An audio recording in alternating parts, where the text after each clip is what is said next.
اللہ آپ کو مقام محمود عطا فرمائے گا۔ یہ مقام محمود کا ملنا ایک عجیب نعمت ہے۔ نبی صاحب ارشاد فرماتے ہیں قیامت کا دن ہوگا اور لوگ بہت زیادہ دہشت کی حالت میں ہوں گے، پسینے میں شرابور، گرمی ہوگی، سایہ عرش کے سوا اور کہیں نہیں ہوگا،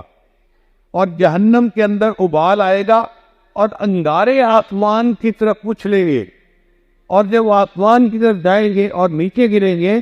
تو انبیاء میں سے کوئی نبی ایسا نہیں ہوگا جو خوف زدہ نہ ہو کہ کہیں یہ انگارے میرے اوپر آ کر نہ گر جائیں۔ امام غزالی نام پر لکھتے ہیں کہ لوگوں کے اوپر اتنا خوف ہوگا، ان کے بالوں کی جڑ سے پسینے سے قطرہ نکلنے کی بجائے خون کے قطرے نکل رہے ہوں گے، اتنا خوف ہوگا۔ اس خوف کی حالت میں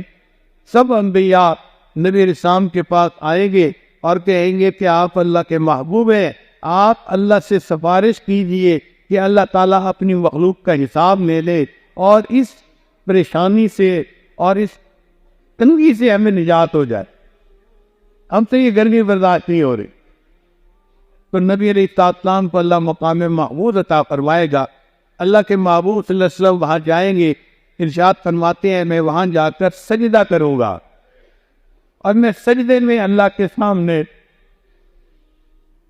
رونا شروع کر دوں گا۔ جب میں سجدے میں اللہ کی ایسی حمد بیان کروں گا،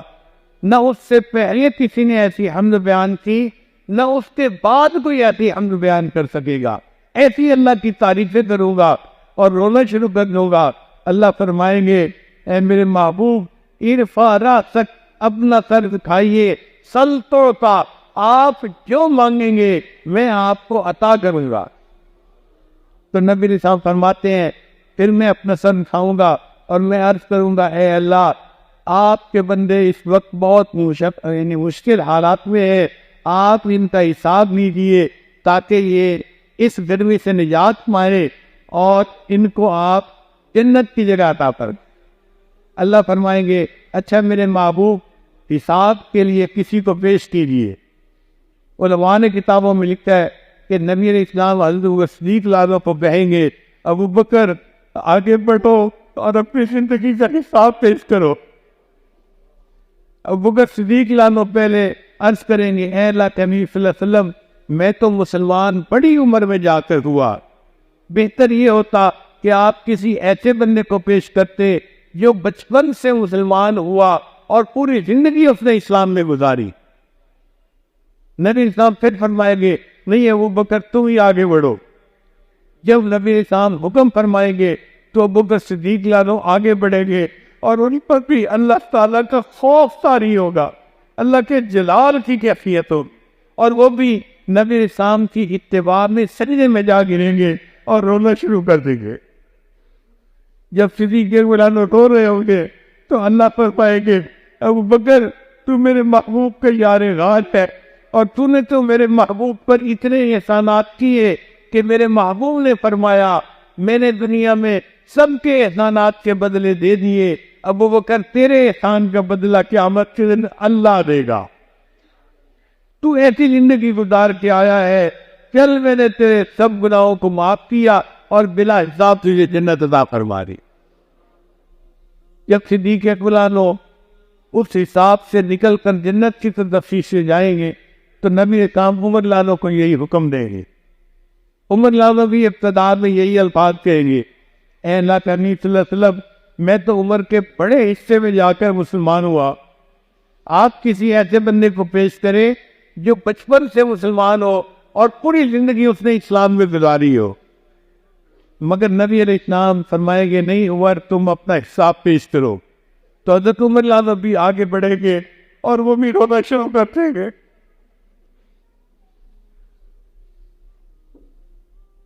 جب وہ رو رہے ہوں گے اللہ فرمائیں گے عمر تم روتے ہو،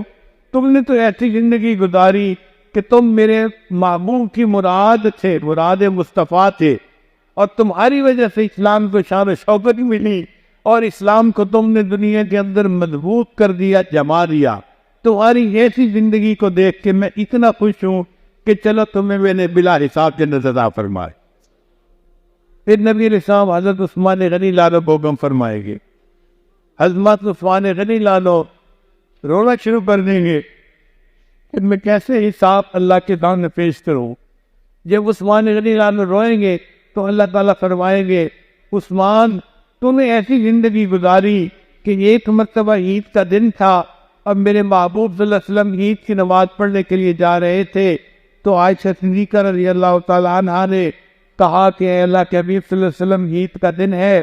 کچھ پیسے دے دیجئے، ہم کچھ گروسری منگا لیں، کھانا بنائیں گے، آج ہم بھی کھائیں گے اور مدینہ کی بیوائیں بھی آئیں گی اور یتیم بچے بھی آئیں گے، ان کو بھی کھانا کھلائیں گے۔ تو نبی علیہ السلام نے جواب دیا تھا کہ میرے پاس تو کچھ پیسہ نہیں دینے کے لیے، تو وہ خاموش ہو گئی۔ اب نبی علیہ السلام عید کی نماز پڑھنے کے لیے چلے گئے، جب واپس تشریف لائے تو حیران، گھر میں کھانا بنا ہوا ہے، گھر والے بھی کھا رہے ہیں اور مہمان عورتیں یتیم بچے سب کھانا کھا رہے ہیں۔ تو نبی علیہ السلام نے سیدہ صدیقہ سے پوچھا کہ یہ کھانا کیسے یہاں پکا اور کیسے آیا ہے؟ انہوں نے کہا، اے اللہ کے حبیب، جب آپ تشریف لے گئے تو سیدنا عثمان غنی لانو نے ایک اونٹ گروسری سے بھرا ہوا آپ کی ہر بیوی کے گھر ہدیہ اور تحفہ بھیجا ہے۔ ہمارے گھر بھی ایک اونٹ سامان سے لدا ہوا آیا، اب اس سامان سے ہم نے کھانا بنایا ہے، ہم بھی کھا رہے ہیں اور آنے والے مہمانوں کو بھی کھلا رہے ہیں۔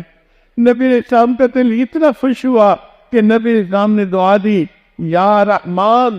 سہل الحساب علی عثمان، اے رحمان قیامت کے دن عثمان کے حساب کو آسان فرما دینا۔ اللہ فرمائیں گے، میرے محبوب نے آپ کے بارے میں یہ دعا کی، چل میں نے آپ کے حساب کو آسان کیا اور آپ کو بلا حساب جنت عطا فرما دی۔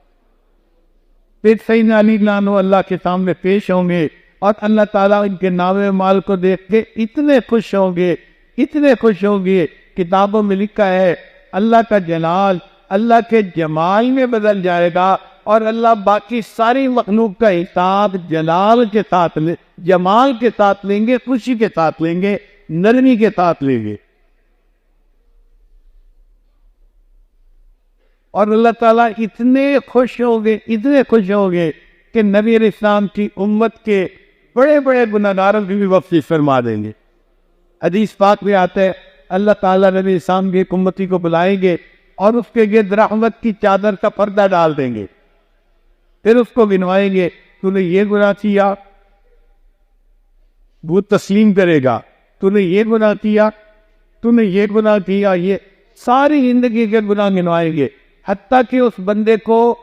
یہ گمان ہونے لگے گا کہ آج میں جہنم میں بھیجا جاؤں گا۔ جب بہت ڈر جائے گا نا کہ میں آج جہنم میں بھیجا جاؤں گا، اللہ فرمائیں گے، دیکھ ہم نے دنیا میں بھی تیرے گناہوں پہ پردہ ڈالے رکھا، آج بھی تیرے گناہوں پہ پردہ ڈالتے ہیں۔ اللہ اس کے گناہوں کو نیکیوں میں تبدیل کر دیں گے۔ اس کے بعد جب رحمت کی چادر اللہ ہٹائیں گے تو مخلوق دیکھے گی اس بندے کے نام اعمال میں کوئی گناہ ہی درج نہیں ہوگا، تو لوگ سمجھیں گے شاید انبیاء میں سے کوئی بڑا نبی ہوں گے یا اولیاء میں سے کوئی بڑے ولی ہوں گے کہ جس کی زندگی میں کوئی گناہ ہی نہیں، حالانکہ وہ ایک گناہ گار امتی ہوگا، اللہ کی رحمت سے اس کی بخشش ہو چکی ہوگی۔ اور ایک حدیث پاک میں تو یہاں تک آتا ہے کہ اللہ تعالیٰ ایک امتی کو بلائیں گے، اس کے گرد رحمت کا پردہ چاک ڈال دیں گے، یعنی مخلوق سے اوجھل کر دیں گے، اور پھر اس کو کہیں گے کہ تیرا یہ گناہ چھوٹے چھوٹے سب گناہ اس میں گنوائیں گے۔ اب وہ دل میں ڈر رہا ہوگا کہ میرے تو چھوٹے چھوٹے گناہ پیش ہو رہے ہیں، میرے گناہ تو بڑے بڑے ہیں، ان کا تذکرہ ہی نہیں ہو رہا۔ جب اللہ سارے چھوٹے چھوٹے گناہ اس کو گنوائیں گے تو تھوڑی دیر کے لیے اللہ تعالیٰ خاموش ہو جائے۔ جب خاموش ہو جائیں گے نا تو وہ بندہ خود کہنے لگ جائے گا کہ یا اللہ آپ نے میرے سارے گناہ گنوا دیے۔ اللہ فرمائیں گے ہاں ہم نے گنوا بھی دیے اور ہم نے تیرے گناہوں کو نیکیوں میں بھی تبدیل کر دیا۔ تو وہ بندہ کہے گا اللہ ابھی تو میرے بہت سارے گناہ باقی ہیں، اور وہ خود اپنے بڑے بڑے گناہ گنوانا شروع کر دے گا۔ تو اللہ مسکرا پڑیں گے کہ پہلے چپ رہا اور جب پتہ چلا کہ گناہ نیکیوں میں تبدیل ہو گئے تو اب بڑے گناہ بھی گنوا رہا ہے۔ اب اس کے گناہوں کو اللہ نیکیوں میں تبدیل کر کے پھر پردہ ہٹائیں گے، اور مخلوق کہے گی کہ نبی علیہ السلام کا یہ کیسا امتی تھا جس سے زندگی میں کبھی گناہ ہی نہیں کیا تھا۔ یوں اللہ تعالیٰ اپنے محبوب صلی اللہ علیہ وسلم کی امت کے ساتھ رحمت کا معاملہ فرمائیں گے، اور قیامت کے دن ان کے گناہوں پہ پردے ڈال دیں۔ یہ امت کو نعمت کیوں ملے گی؟ نبی علیہ السلام کی صدقے ملے گی، ان کی شفاعت سے ملے گی۔